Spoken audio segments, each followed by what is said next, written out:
창세기 30장 1절부터 43절까지의 말씀입니다. 제가 한 절, 여러분이 한 절 교독하겠습니다. 라헬이 자기가 야곱에게서 아들을 낳지 못함을 보고 그의 언니를 시기하여 야곱에게 이르되 내게 자식을 낳게 하라. 그렇지 아니하면 내가 죽겠노라.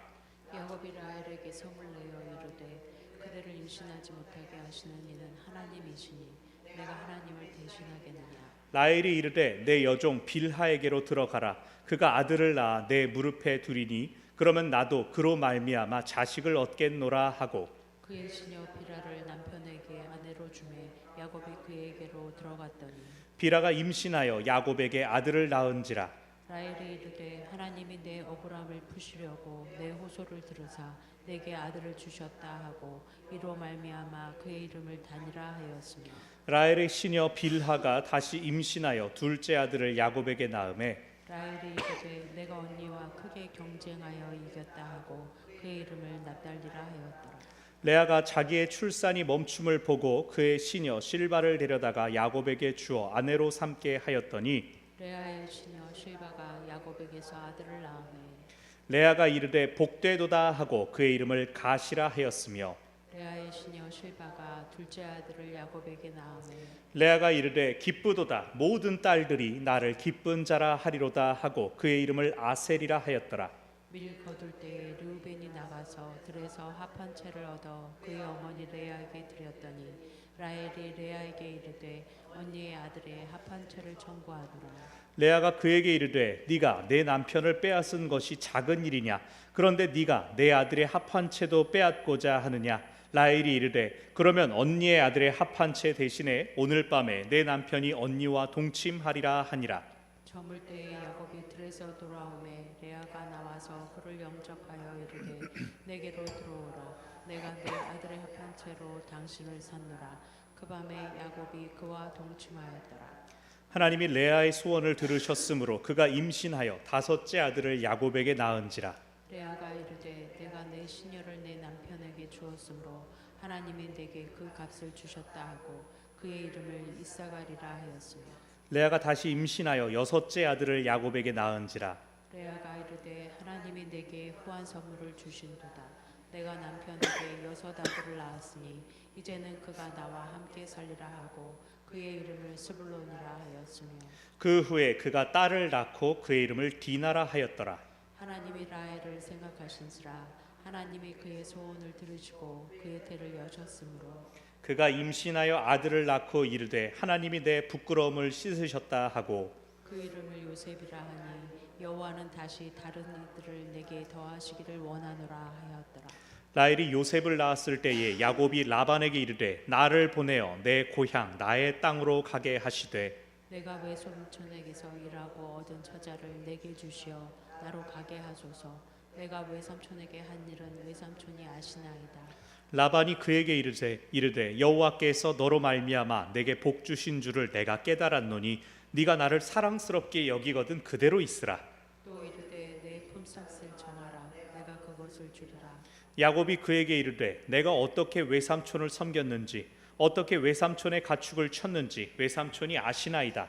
내가 오기 전에는 외삼촌의 소유가 적더니 번성하여 때를 이루었으니 내 발이 이르는 곳마다 여호와께서 외삼촌에게 복을 주셨나이다. 그러나 나는 언제나 내 집을 세우리이까. 라반이 이르되 내가 무엇으로 네게 주랴. 야곱이 이르되 외삼촌께서 내게 아무것도 주시지 않아도 나를 위하여 이 일을 행하시면 내가 다시 외삼촌의 양떼를 먹이고 지키리이다. 오늘 내가 외삼촌의 양떼에 두루 다니며 그 양 중에 아롱진 것과 점 있는 것과 검은 것을 가려내며 또 염소 중에 점 있는 것과 아롱진 것을 가려내니 이 같은 것이 내 품삯이 되리이다. 후일에 외삼촌께서 오셔서 내 품삯을 조사하실 때에 나의 의가 내 대답이 되리이다. 내게 혹시 염소 중 아롱지지 아니한 것이나 점이 없는 것이나 양 중에 검지 아니한 것이 있거든 다 도둑질한 것으로 인정하소서. 라반이 이르되 내가 네 말대로 하리라 하고 그날에 그가 순염소 중 얼룩무늬 있는 것과 점 있는 것을 가리고 암염소 중 흰 바탕에 아롱진 것과 점 있는 것을 가리고 양 중에 검은 것들을 가려 자기 아들들의 손에 맡기고 자기와 야곱의 사이를 사흘 길이 뜨게 하였고 야곱은 라반의 남은 양떼를 치니라. 야곱이 버드나무와 살구나무와 신풍나무의 푸른 가지를 가져다가 그것들의 껍질을 벗겨 흰 무늬를 내고 그 껍질 벗긴 가지를 양떼가 와서 먹는 개천의 물구유에 세워 양떼를 향하게 하매 그때가 물을 먹으러 올 때에 새끼를 베니 가지 앞에서 새끼를 뱀으로 얼룩얼룩한 것과 점이 있고 아롱진 것을 낳은지라. 야곱이 새끼 양을 구분하고 그 얼룩무늬와 검은빛 있는 것을 라반의 양과 서로 마주보게 하며 자기 양을 따로 두어 라반의 양과 섞이지 않게 하며 튼튼한 양이 새끼 뵐 때에는 야곱이 개천에다가 양떼의 눈앞에 그 가지를 두어 양이 그 가지 곁에서 새끼를 베게 하고 약한 양이면 그 가지를 두지 아니하니 그렇게 함으로 약한 것은 라반의 것이 되고 튼튼한 것은 야곱의 것이 되니라. 함께요. 이에 그 사람이 매우 번창하여 양떼와 노비와 낙타와 나귀가 많았더라. 아멘. 오늘 아침에 다들 깜짝 놀라셨죠? 저는 수영장에서 탈의실에서 들어가려고 준비하고 있었는데 갑자기 빽빽 울려가지고 이게 내 건가 남의 건가 막 어떡하지? 이걸 다시 입어야 되나 벗어야 되나 그러고 있었습니다. 다행히 잘 하나의 해프닝이 됐지만 우리가 나라를 위해서 평화를 위해서 더 열심히 기도해야겠다라는 생각이 드는 하루였습니다. 그러면서 오늘 우리가 살펴볼 본문에서는 아주 치열한 전쟁이 벌어집니다. 우리가 민수기를 묵상할 때 가나안에 들어가기 위하여 싸웠던 그 싸움에 못지않게 아주 치열한 전쟁입니다. 오늘 본문에서 들리는 포화 소리는 아기들의 울음소리고 또 아기를 아는 여인들마다 승리의 미소를 띠고 있습니다. 오직 야곱만이 낮에는 삼촌을 돕는 일을 하고 밤에는 아내들을 섬기면서 그 수고를 그치지 못하고 있습니다. 우리가 이미 지난주에 레아가 아들 넷을 이미 낳았음을 살펴보았습니다. 야곱은 레아보다 라헬을 더 사랑했지만 하나님께서 레아를 불쌍히 여기시고 레아의 태만을 열어주셨습니다. 그리고 레아는 계속해서 아들을 낳았죠. 레아가 바라는 것은 한 가지였습니다. 야곱이 자신을 바라봐 주는 것이었습니다. 그런데 야곱이 레아를 통해 계속 아이를 갖기는 해도 더 사랑하는 것은 라헬이었습니다. 그래서 우리가 지난주 어떻게 살펴봤습니까? 루벤, 시므온, 레위 첫째, 둘째, 셋째를 낳을 때까지만 해도 야곱이 이제는 나와 연합하겠지, 이제는 나를 봐주겠지 계속 기대감이 있었지만 넷째 유다가 태어났을 때는 남편에 대한 기대는 싹 접고 그냥 하나님 찬양합니다 이랬습니다. 사실 이 앞에 사라도 이삭 한 명만 낳았습니다. 그리고 사라 다음 리브가도 에서와 야곱 둘만 낳았습니다. 레아가 근데 4명을 낳았습니다. 상당히 선방한 거 아닙니까? 앞선 조상들에 비해서 많이 낳았는데 잘했는데 30장이 되면서 이번에는 라헬이 난리가 났죠. 분명 남편이 자신을 더 사랑한다라고 하는데 왜 애는 언니가 먼저 낳느냐 이거죠. 그것도 계속 낳느냐는 거죠.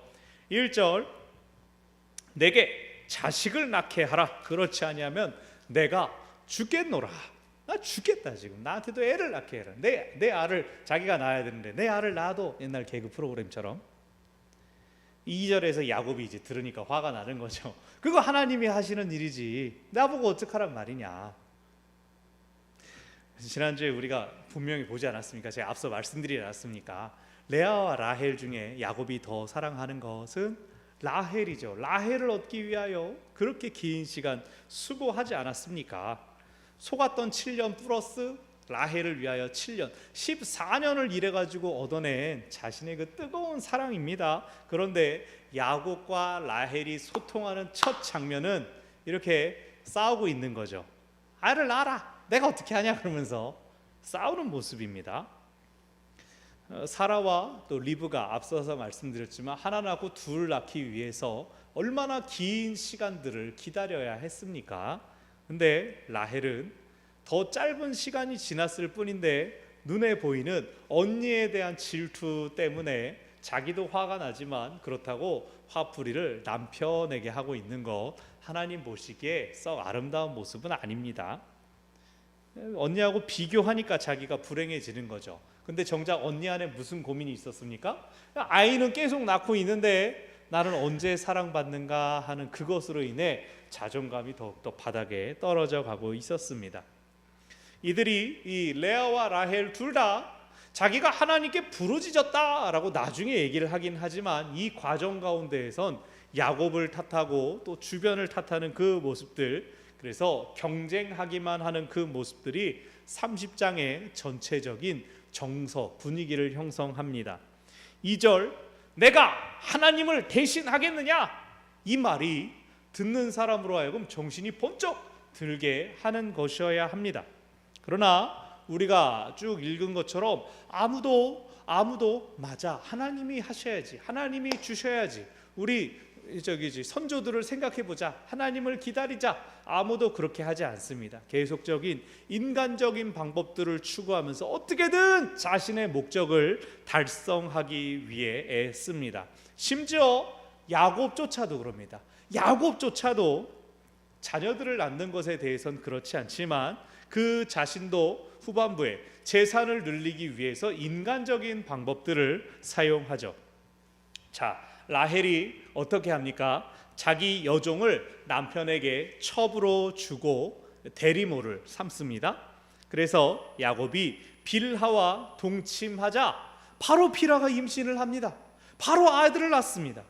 빌하가 첩이기 때문에 이 아들의 이름을 잇는 건 여주인인 라헬입니다. 단이라고 이름을 지었습니다. 문자적으로는 심판하다, 재판관이라는 뜻입니다. 그러나 여기 맥락상 라헬은 하나님이 심판하여 주셔서 나의 억울함을 풀어주셨다, 시적인 해석이 들어가서 억울함을 풀어주시려고 내 호소를 들으셨다. 단, 그런데 빌하가 또 임신을 합니다. 자기 여주인은 아무래도 임신이 안 됐는데 빌하가 또 임신해서, 또 임신했다는 건 뭡니까? 라헬이 잘한다, 또 우리 빌하랑 같이 자라, 그 얘기를 했다는 거죠. 계속 부추겼다는 거죠. 나한테 안 생기는 거 내 여종을 통해서 계속 가져라. 그리고 이름을 납달리라고 지으면서 내가 경쟁하여 이겼다라고 나와 있는데, 원어를 따져보면 그냥 경쟁했다, 그냥 싸웠다가 아니라 하나님의 싸움이다라는 뜻입니다. 하나님의 경쟁이다. 라헬은 자신의 태는 닫으시고 언니의 태를 여신 하나님께 불만을 품어서 하나님과 경쟁했다라고 지었을 가능성이 하나가 있고, 두 번째로는 하나님이 언니와 나의 경쟁에서 이기게 해주셨다, 하나님이 내 편이다 라고 고백하는 두 가지 뜻으로 다 해석이 가능합니다. 여기서 라헬이 자기 언니를 경쟁자로 여기고 있죠. 이 경쟁 구도로 여기는 것은 사실 야곱의 상황을 반영하는 것이기도 합니다. 야곱이 그 이전에 어떻게 했습니까? 형의 장자권 자기가 뺏으려고 형 힘들고 피곤할 때 맛있는 거 살살 만들고 있었고, 또 아버지가 형에게 주려는 축복 엄마가 도와줬지만 자기 것으로 취하지 않았습니까? 라헬도 마찬가지입니다. 내가 남편의 사랑받는 아내로서 언니보다 더 뛰어난 사람 돼야지, 내 언니보다 더 진한 사랑 받아야지 라고 하고 있는 것입니다. 그런데 여기서 납달리가 이겼다 라는 뜻을 가지고 있는 것은 장차 동생이 이기게 될 것이다, 장차 야곱이 더 크게 될 것을 암시하는 그러한 맥락도 됩니다. 그런데 라헬이 자기 여종을 첩으로 주는 거 라헬만 할 수 있나요? 레아도 결혼할 때 여종을 데리고 왔었죠. 그래서 9절 레아도 자기 여종 실바를 야곱에게 첩으로 줍니다. 자기는 이제 출산이 막히니까 자기 여종을 또 야곱한테 들여보내서 실바도 두 아들을 낳습니다. 하나는 갓, 그리고 아셀, 두 아들을 낳는데 갓은 복되다라는 뜻이고 아셀은 기쁨이라는 뜻입니다. 앞에 단과 납달리 이름을 지을 때 라헬은 뭐라 그랬습니까? 하나님이 내 억울함을 들어주셨어, 하나님이 나를 이기게 해주셨어 라고 하는 어떤 상대방을 계속 전제하는데, 레아는 앞장서는 사람이니까 여유가 있지 않습니까? 아유 복되도다, 아유 기쁘다, 라헬 보기에 얼마나 얄미웠을까요? 근데 아까 말씀드렸던 것처럼 두 자매의 출산 경쟁에 시달리고 있는 건 야곱이죠. 그는 가정으로부터, 자기 원래의 가정으로부터 아무런 조력 없이, 도움 없이 이 먼 곳으로 와서 가정을, 살림을 일으켜야 하는 책임을 가지고 있습니다. 그것 외에 지금 자기가 출산에 대해서 주도적인 역할을 하기보다, 가장으로서 가족 계획을 주도하는 역할을 하기보다 씨만 주고 그 자식들의 이름조차 아내들이 지어가면서 아내들의 힘을 과시하고 있는 것이 오늘 본문의 모습입니다. 야곱은 지금 뭐가 되어 있습니까? 수단이 되어 있습니다. 도구가 되어 있습니다. 하나님께서 여인들의 태를 열고 닫으시고 야곱은 무조건 그냥 여기랑 자세요, 여기랑 자세요 하면 거기 그냥 질질 끌려다니고 있는 그러한 모습이 되어 있습니다. 그리고 14절 직접적인 충돌이 일어납니다. 르우벤, 여기 나오는 르우벤, 가장 먼저 태어났으니까 르우벤도 한 저희 아들이나 아무튼 너무 많이 크지 않은 어떠한 나이 정도가 되었을 것이다. 근데 들에서 합한채를 구해왔습니다. 이 합한채라는 건 맨드레이크입니다. 마취약으로 쓰이기도 하고, 또 아가서에서는 이 합한채가 남녀 간의 분위기를 좀 로맨틱하게 만드는 그런 역할을 합니다. 그리고 또 오늘 본문에서는 불임 여성의 임신을 도와주는 것으로 그런 약재, 그런 효능이 있다고 알려져 있었습니다. 두 자매가 다 서로 자기들 임신 못하고 지금 여종들을 들여보내고 있는 상태니 서로 이 합한채를 탐내고 있는 것이죠. 그러니까 먼저는 르우벤이 가지고 왔으니까 르우벤의 엄마인 레아 건데 라헬이 그걸 보고 말하는 거죠. 언니, 그거 되게 좋아 보인다. 나 주면 안 될까? 말을 싹 붙이는 겁니다. 조심스럽게. 그래도 또 내놓으라 하지는 못하고 자기가 지금 누나를, 언니를 쫓아가는 입장이니까 나 좀 주면 안 되냐고. 근데 레아가 그것을 좋게 듣지 않죠. 15절 보면은 네가 내 남편을 빼앗은 게 작은 일이냐? 그런데 이제 내 아들이 가져온 합한지도 뺏어가려고 그러느냐? 그런 거죠. 분위기 뭐 제가 어설프게 연기했지만 여러분 딱 보이지 않습니까? 야야 맨날 내 옷만 꺼내 입어 뭐 그런 거 자매들 간에 일어날 수 있는, 저는 잘 모르지만. 그런데 이제 15절 후반부에서 라헬이 미안하긴 미안하니까, 자기는 큰 소리는 칠 수 없으니까 이렇게 말하죠. 그럼 언니 아들 합한채 대신에 오늘 밤에 내 남편이 언니와 동침할 거야. 야곱을 글로 보낼게 라고 얘기합니다. 재미있는 건 레아도 라헬도 서로 내 남편 그러고 있죠. 남이 들으면 꼭 둘 있는 것처럼 내 남편. 호칭은 근데 내 남편이지만 실제로는 어떻게 다뤄지고 있습니까? 합한채 놓고 거래하고 있지 않습니까? 합한채 받고 야곱 콜? 오늘 밤 그쪽으로 콜? 이러면서 딜을 하고 있습니다. 거래의 대상물이 되고 있습니다. 물론 자식을 갖기 위해서는 필요한 것이긴 하지만 둘 다 남편의 사랑을 갈망하면서도 아이를 낳아야 사랑받을 수 있기에 이 합한채를 가지고 하룻밤을 거래하는 이 모습들은 고대 여성들의 가엾은 모습으로 보이기도 합니다. 자, 어쨌든 딜이 성립이 됐습니다. 그러자 16절에서 레아가 당당하게 일 마치고 돌아오는 야곱한테 야곱 오늘 밤은 이쪽으로 들어오세요 그러면서 얘기 다 해줍니다. 내가 오늘 밤 당신을 샀지 그러면서 아유 표현을 참.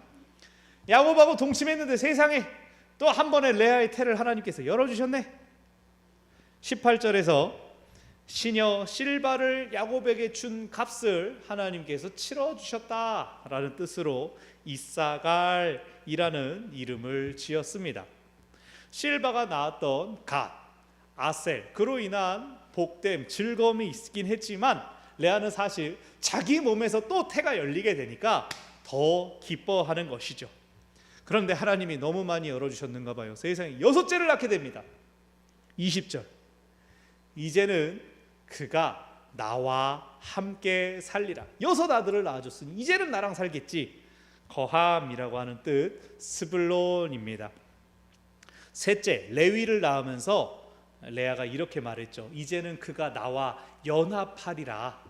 레아 참 어떻게 보면 불쌍해요. 계속 그 야곱을 바라고 있죠.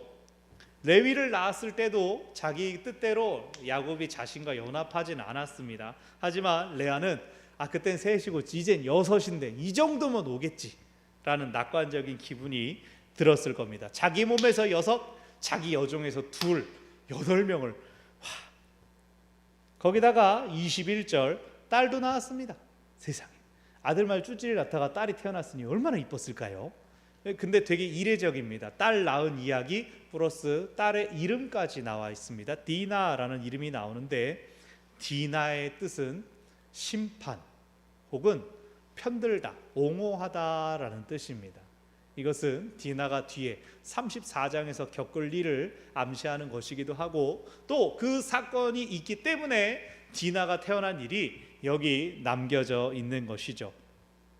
또 레아가 그만큼 아들만 줄줄줄 잘 낳을 뿐 아니라 딸도 낳았다.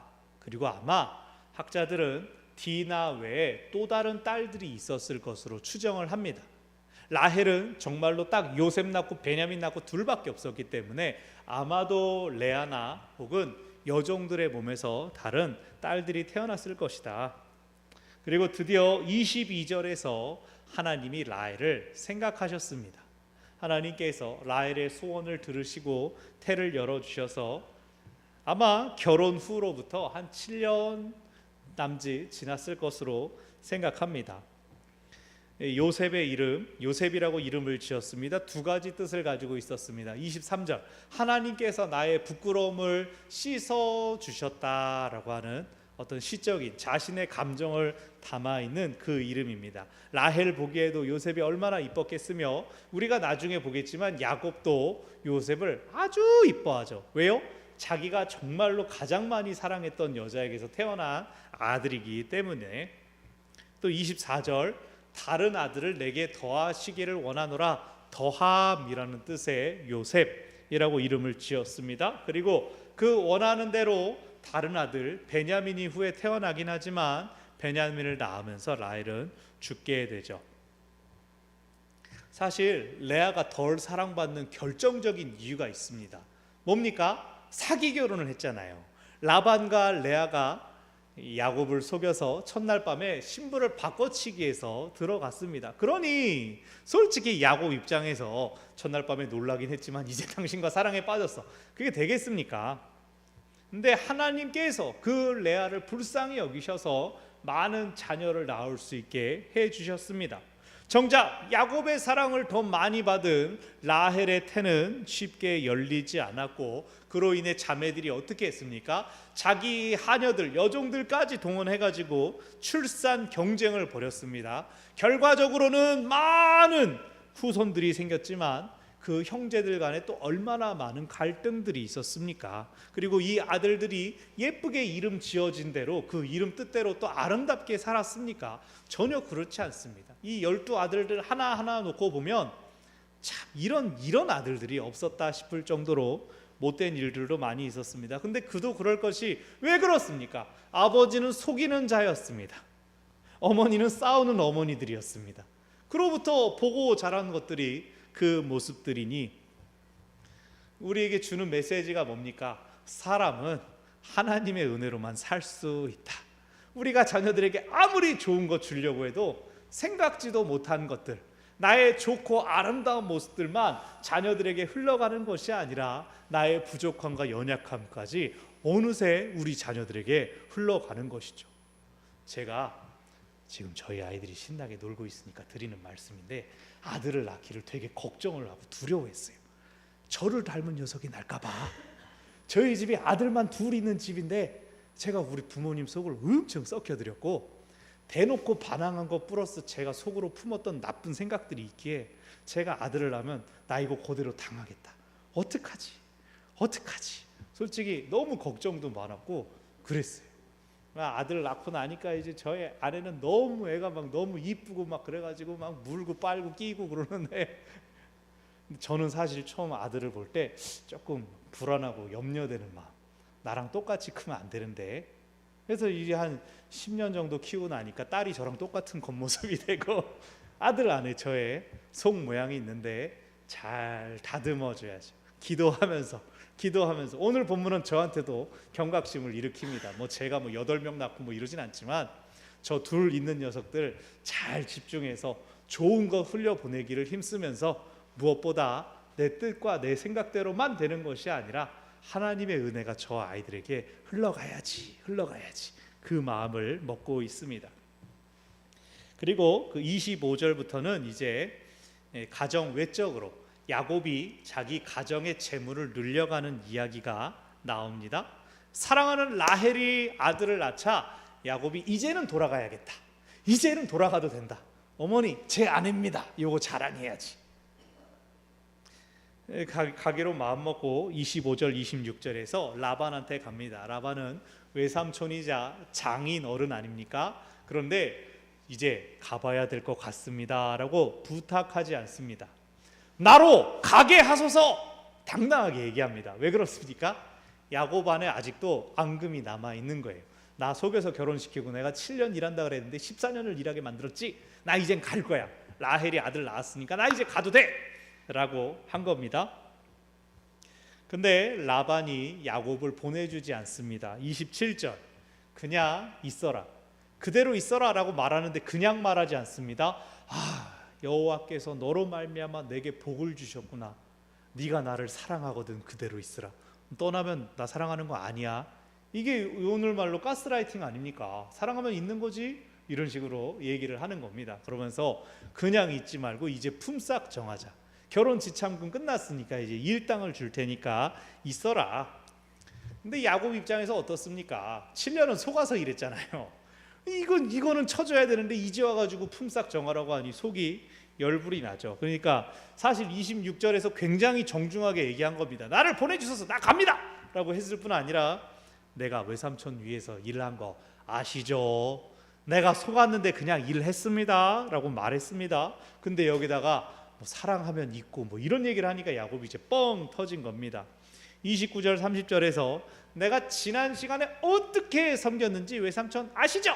30절 내가 오기 전에 외삼촌 소유가 많지 않았는데 이제는 번성하여 때를 이루지 않았습니까? 내 발이 이르는 곳마다 여호와께서 복을 주셨습니다. 그거 외삼촌 말했으니까 알죠? 근데 나는 언제 내 집을 세웁니까? 나는 삼촌 위해서 일만 하고 내 건 언제 챙겨 먹습니까? 이제 말을 합니다. 이렇게까지 말을 하니까 라반이 그건 그렇지, 자기가 속인 게 있으니까 그건 그렇지. 이제 야곱이 우위를 점한 다음에 딜을 하는데 조건이 양과 염소들 중에서 아롱진 것, 점 있는 것, 검은 것만 데려가겠습니다 라고 이야기를 합니다. 양은 일반적으로 흰 놈이 많고 염소는 일반적으로 검은색이 많습니다. 그 얼룩덜룩하고 점박이 있고 이런 것들은 열성입니다. 열성. 그러니까 원래는 새하얗고 원래는 시커멓고 하는 놈들이 줄줄 나오다가 중간중간 점박이도 나오고 얼룩덜룩이도 나오는데 야곱이 먼저 그렇게 나오는 것들 내 겁니다 라고 자기가 먼저 이야기를 하니 라반 입장에서는 아니 그러면 나는 좋지. 일반적으로 고대 사회에서 목동이 양을 쳐줄 때, 대신 양을 쳐줄 때 태어나는 새끼들 중에 20%를 자기 몫으로 취했다고 합니다. 근데 얼룩진 점박이들은, 그리고 색깔 다르게 태어나는 것들은 그보다 더 수치가 낮았습니다. 그러니 라반 입장에서 우리 사위가 조카가 똑똑하진 않구나 속으로 생각하고 아마 그랬을 겁니다. 그래야겠다, 그렇게 하도록 해라.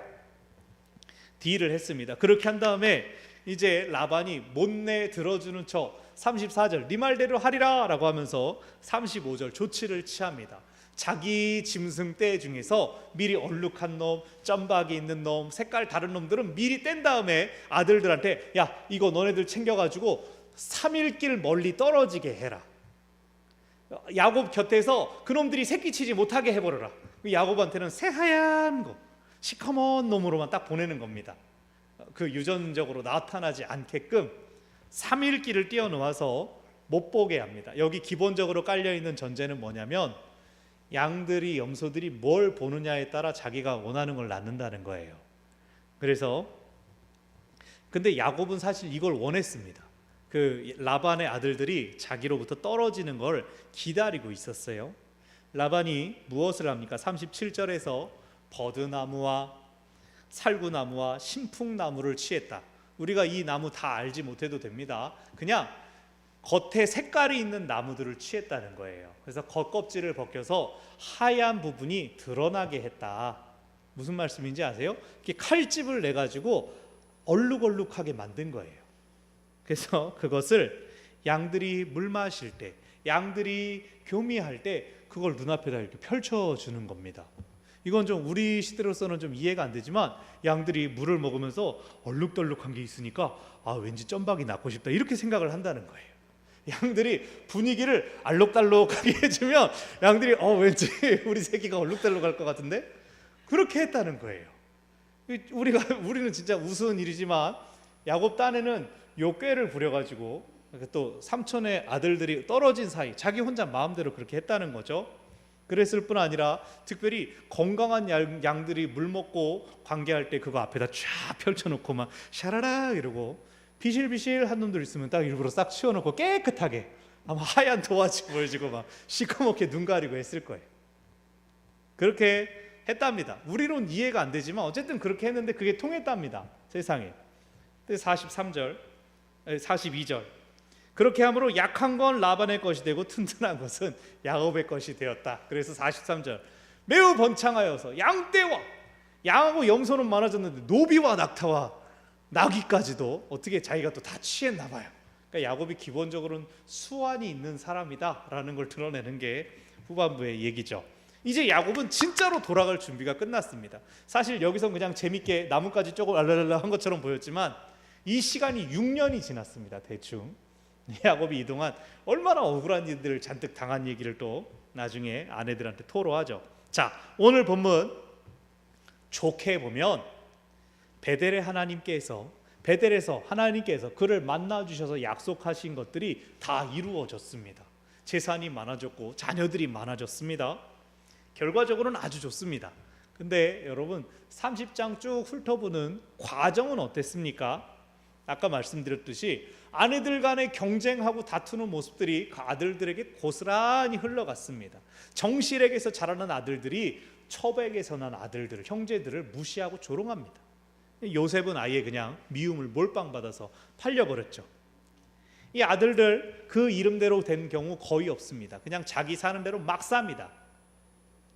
하나님의 약속의 관점으로 보지 않으면 이 사람들 하나하나가 다 약점투성이 인물들이었습니다.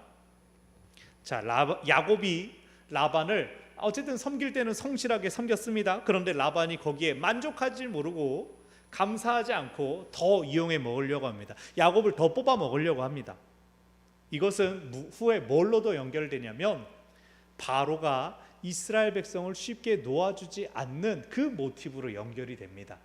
떠나 보내주지 않는 거예요. 붙잡고 놓아주질 않아요. 그렇다면 우리가 이런 생각할 수 있습니다. 부당한 자에게는 성실하게 해봐야 더 손해를 보는 거 아닌가? 뭔가 속 시원한 하고 이게 터트리는 거, 하다못해 나뭇가지라도 흔드는 거라도 해야 이게 뭔가 남는 건가? 그렇게 생각할 수도 있죠. 그러나 오늘 본문에서 야곱이 딱 하나, 자녀는 그 하나님이 주시는 거지 내가 아니야, 요 2절에서 그 한마디 한 거 외에 야곱이 하나님을 찾거나 의지하질 않아요. 진짜? 그러면 사람의 꾀가 더 중요한 건가? 하지만 우리는 알고 있습니다. 하나님께서 야곱을 도와주셨습니다. 괘씸한 야곱을 그냥 야곱이 하나님 찾고 부르짖지 않았는데 하나님께서 그냥 다 그 아내들도 불쌍히 여겨주시고 야곱에게도 은혜를 베풀어 주셨습니다. 그런데 만약에 야곱이 여기서 베델의 하나님 라반에게 먼저 쫓아가지고 나 갈래요 이거 하기 전에 먼저 하나님께 도움을 구했다면 어땠을까라는 생각이 듭니다. 왜냐하면 오늘 본문이 부자 됐다 이렇게 끝난 것이 아니라 나중에 라헬이 아버지 드라빔 우상을 몰래 훔쳐가지고 숨기고 또 라반이 야곱에게 오해를 가지고 막 저놈 잡아라 추격하는 일이 생기니까요. 이 뒤에 계속해서 싸우는 일들이 갈등이 계속 나타납니다. 아버지 이삭은 어땠습니까? 막 쫓겨나고 억울한 일을 당하는데 묵묵히 우물을 파고 우물을 팠습니다. 그가 가는 곳마다 우물이 터져 나왔습니다. 그러다 보니까 사람들이 거꾸로 너는 여호와께 복을 받은 자다 인정하지 않을 수가 없었습니다. 아브라함은 또 어땠습니까? 부지 중에 천사를 대접하고 성을 위하여 중보하는 하나님의 선지자로 인정을 받지 않았습니까? 그 모든 것들을 본 우리가 볼 때 야곱은 결과만이 아니라, 결과가 좋으니까 다 좋은 게 아니라 그 과정에서도 하나님을 찾고 의지하는 것들이 필요하지 않은가. 하나님 없이 자신의 지혜로 추구했던 그 결과에는 또 다른 갈등과 또 다른 분열들이 따라오게 된다는 것을 우리는 보게 됩니다. 아브라함, 이삭, 야곱, 점점 더 하나님을 의지하고 하나님께 친밀함을 보여주는 모습들이 줄어듭니다. 자기 힘, 자기 지식, 자기 경험이 보다 더 중요한 소양처럼, 오늘날에도 그렇죠. 믿음은 신비의 일, 환상의 일, 교회 안에서만 일, 밖에 나가선 사람이 유도리도 있어야지, 세상 돌아가는 거 알아야지, 그것들이 더 중요한 것처럼 우리들에게 말해지지 않습니까? 세속적인 방법을 썼을지라도 결과가 좋다면 괜찮은 거 아닌가라는 생각들이 우리들 안에도 문득문득 듭니다. 모든 것이 하나님께서 주신 것이니 잘된 것만 취하면 그것도 하나님의 은혜 아닌가, 우리 쉽게 말할 수 있습니다. 그러나 중요한 것은 우리가 무엇을 하든지 하나님은 그 자리에 함께 계신다는 것입니다. 우리가 인간적인 방법, 세상적인 방법을 쓰는 것이 하나님 앞에 부끄럽지 않을 것이냐, 이것을 질문해야 됩니다. 하나님께서 이 방법을 허락하시고 내버려 두시는가? 설령 그 방법이 없을지라도 하나님 나를 불쌍히 여기시고 하나님께서 도우시기를 구하는 것이 필요합니다. 내게 있는 것이 많은 것이 아닐지라도, 부족하고 연약한 것일지라도 내게 있는 것을 먼저 활용하며 하나님 나를 도와주십시오. 내게 도움을 더하여 주십시오. 하나님은 실제로 우리를 도우시는 분입니다. 실제로 우리의 힘과 능력이 되시는 분이십니다. 우리가 하나님 이만큼 해놓을 테니까 하나님께서 이제 은혜만 얹어주세요, 이게 아닙니다. 처음부터 하나님의 은혜로 출발하고 은혜로 갈 수 있습니다. 내가 오히려 수단이고 방법이고 이루시는 분이 우리 하나님이십니다. 자, 우리 찬양팀 앞으로 나오십시오. 사랑하는 여러분, 어느 때고 어떤 순간이고 하나님은 우리와 함께 계십니다.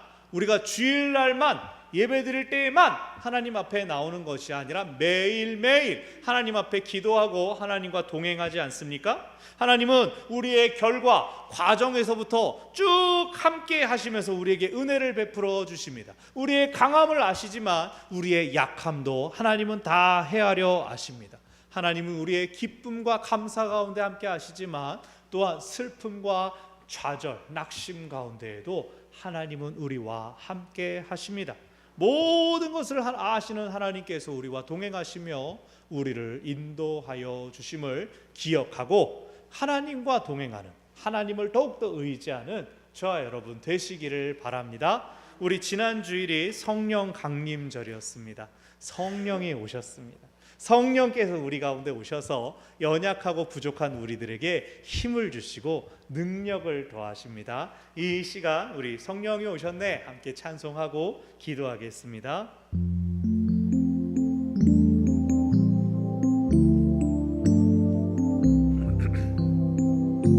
허무한 시절 지날 때, 허무한 시절 지날 때, 깊은 한숨 내쉴 때, 그런 풍경 보시며 단식하는 분 있네.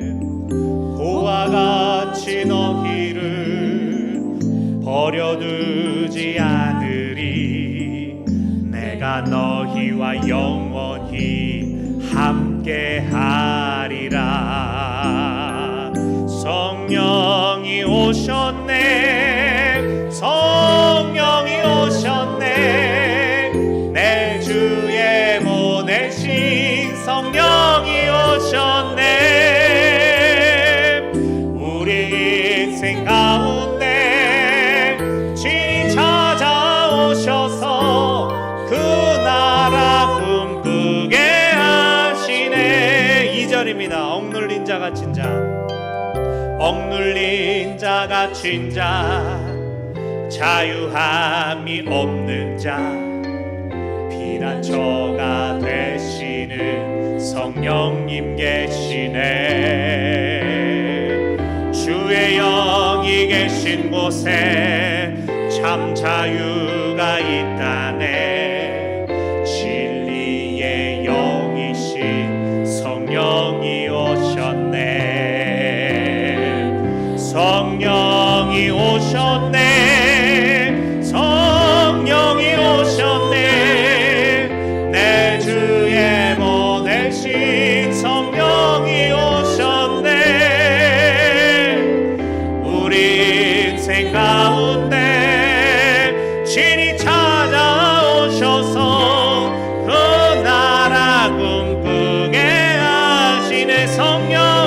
오셨네.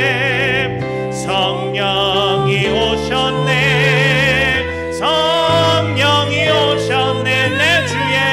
내 주에 보내신 성령이 오셨네. 우리 인생 가운데 진히 찾아오셔서 그 나라 꿈꾸게 하시네.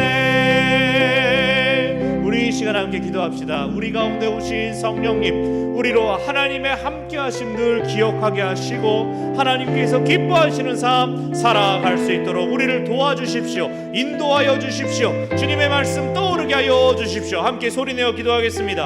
아버지 우리 가운데 오신 성령 하나님께서 하나님의 나라 꿈꾸며 살아가게 하시며 우리와 함께 하시는 하나님, 우리를 내버려 두지 않으시는 하나님, 고아처럼 잃어버리지 않으시는 하나님의 능력, 하나님의 도우심, 하나님의 돌보심, 그것으로 우리 가운데 임하시는 성령 하나님, 그것으로 우리를 주장하시는 하나님, 우리를 인도하시며 우리를 이끄시며 우리를 붙드시는 하나님, 우리를 도와주시는 하나님, 성령 하나님께서 우리와 함께 하심을 의지하며 기억하며 하나님, 우리의 인간적인 지식과 욕망 그것들을 사용하기에 앞서서 하나님의 뜻을 구하며 하나님께서 주시는 은혜, 하나님께서 주시는 그 능력, 그것을 공급받으며 그것으로 살아갈 수 있는, 그것으로 서 있을 수 있는 그러한 주의 종들 될 수 있도록 주여 저희 가운데 은혜 베풀어 주시고 우리를 불쌍히 여겨 주시옵소서. 우리에게 힘을 더하여 주시고 우리에게 생명 공급하여 주시옵소서. 우리와 함께 하시는 성령님, 우리를 주장하시며 인도하시는 성령님, 주님을 따라가며 주님을 드러내는 주의 백성들 우리가 되게 하여 주시옵소서.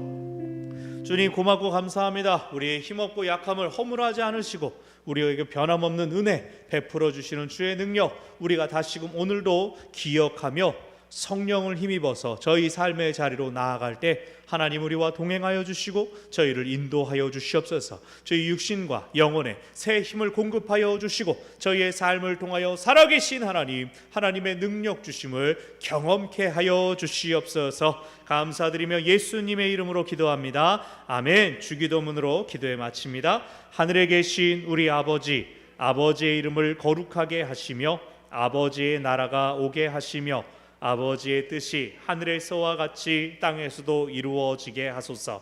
오늘 우리에게 일용할 양식을 주시고 우리가 우리에게 잘못한 사람을 용서하여 준 것 같이 우리 죄를 용서하여 주시고 우리를 시험에 빠지지 않게 하시고 악에서 구하소서.